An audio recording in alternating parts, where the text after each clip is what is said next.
ಈ ಹೆಣ್ಣು ಮಕ್ಕಳ ಒಂದು ಜನರಲೈಸ್ಡ್ ವಿಷಯ ನಾನು ನಿಮ್ಮನ್ನು ಕೇಳ್ತೀನಿ. ಯಾಕೆಂದರೆ ಇತ್ತೀಚಿನ ದಿನದಲ್ಲಿ ಇದು ಚರ್ಚೆಯ ವಿಷಯ ಆದಾಗ ಸೋಷಿಯಲ್ ಮೀಡಿಯಾ ಸುಮ್ಮನೆ ಹೀಗೆ ನಾನು ನೋಡ್ತಾ ಇರಬೇಕಾದ್ರೆ ಈ ಕ್ಯಾರೆಕ್ಟರ್ ಅಸಾಸಿನೇಷನ್ ತುಂಬ ಈಸಿಲಿ ಮಾಡಿಬಿಡ್ತಾರೆ. ತುಂಬ ಈಸಿಲಿ ಅಂದರೆ ಯಾವುದೇ ಹೆಣ್ಣು ಮಗಳ ಬಗ್ಗೆ ಎಷ್ಟು ಕೀಳಾಗಿ ಮಾತಾಡಬಹುದು ಅಷ್ಟು ಕೀಳಾಗಿ ಒಂದೇ ಕ್ಷಣದಲ್ಲಿ ಮಾತಾಡ್ಬಿಡ್ತಾರೆ. Why is it so? Is it a male ego? ಏನು ಪ್ರಿಕ್ ಮಾಡುತ್ತೆ ಅವರನ್ನು? ಅವರಲ್ಲಿ ಒಂದು ಸಂಸ್ಕಾರದ ತಳಹದಿ ಇಲ್ಲದೆ ಇರೋದು, ಇನ್ನೊಂದು ಅವ್ರ ಜೀವನದಲ್ಲಿ ಅವ್ರ ತಾಯಿಗೆ ಈ ಥರ ಅನೇಕ ಸ್ಥಿತಿಗಳು ಬಂದಿದ್ರು ಅದಕ್ಕೆ ಗಮನ ಕೊಡ ಹೋಗಮ್ಮ ಅಂತಂದ್ಬಿಟ್ಟು ಬಿಹೇವ್ ಮಾಡೋಂಥ ಗಂಡು ಮಕ್ಕಳು, ಇನ್ನೊಂದು ಅಕ್ಕ ತಂಗಿರ ಪರಿಸ್ಥಿತಿಗಳನ್ನು ಅರ್ಥ ಮಾಡ್ಕೊಳ್ದೇ ಇರೋಂಥವ್ರು, ಅಥವಾ ಮನೆಯಲ್ಲಿ ಕೂತು ಮುಕ್ತವಾಗಿ ಚರ್ಚೆಗಳನ್ನು ನಡೆಸದೇ ಇದ್ದಾಗ ತೊಂದರೆಗಳ ಬಗ್ಗೆ ಗಂಡು ಮಕ್ಕಳು ಹಂಗೆ ಬೇಕಾಬಿಟ್ಟು ಬೆಳ್ಕೊಂಡಿರ್ತಾರೆ.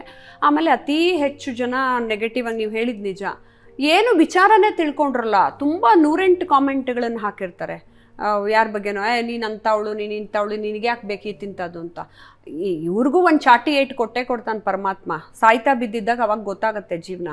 ಆದರೆ ಅಹಂಕಾರ ಅನ್ನೋದು ನಿಮಗೆ ಮಿಡ್ಲ್ ಏಜಲ್ಲೇ ಇವ್ರಿಗೆ ಬಂದಿರುತ್ತೆ, ಟೀನೇಜಿಂದ ಮಿಡ್ಲ್ ಏಜ್ ತನಕ. ಆವಾಗ ಟೈಮ್ ವೇಸ್ಟ್ ಮಾಡ್ಕೊಂಡು ನೆಗೆಟಿವ್ ಕಾಮೆಂಟ್ಗಳನ್ನು ಹಾಕ್ತಾರೆ. ಇವ್ರ ಮನಸ್ಥಿತಿಗಳನ್ನು ಬದಲಾಯಿಸೋದು ತುಂಬ ಕಷ್ಟ. ಅಂಟಿಲ್ ಅನ್ಲೆಸ್ ದೇವರು ಅವ್ರನ್ನ ಪಾತಾಳಕ್ಕೆ ತಳ್ಳಬೇಕು, ತಳ್ತಾನೆ. ಈಗೆಲ್ಲೋ ಟೈಮ್ ಚೆನ್ನಾಗಿರುತ್ತೆ ಅದಕ್ಕೆ ನೆಗೆಟಿವ್ ಆಗಿ ಬರುತ್ತೆ, but they have to watch out especially. ಆಮೇಲೆ ಮನುಷ್ಯನ ಹೆಲ್ತ್ ಇಶ್ಯೂ ಬಗ್ಗೆ ಕಾಮೆಂಟ್ ಮಾಡಲೇ ಕೂಡ್ದು. ಆ ಹೆಲ್ತ್ ಯಾರ ಕೈಲೂ ಇಲ್ಲ, ಪರಮಾತ್ಮನ ಕೈಯಲ್ಲಿರುತ್ತೆ. ಆಮೇಲೆ ಒಂದು ಜೀವಾತ್ಮ ಇನ್ನೊಂದು ಜೀವಾತ್ಮದ ಒಳಗಡೆ ಹೋಗ್ಬಿಟ್ಟು ಬರಬೇಕು ಅನ್ನೋದು ಕೂಡ ಅದು ಮೇಲಿಂದ ಬರ್ದಿರ್ತಾನೆ ಹಣೆ ಬರಹ. ನೀನು ಸುಮ್ಮನೆ ಫೋರ್ಸ್ ಮಾಡ್ಕೊಳಕ್ಕಾಗಲ್ಲ.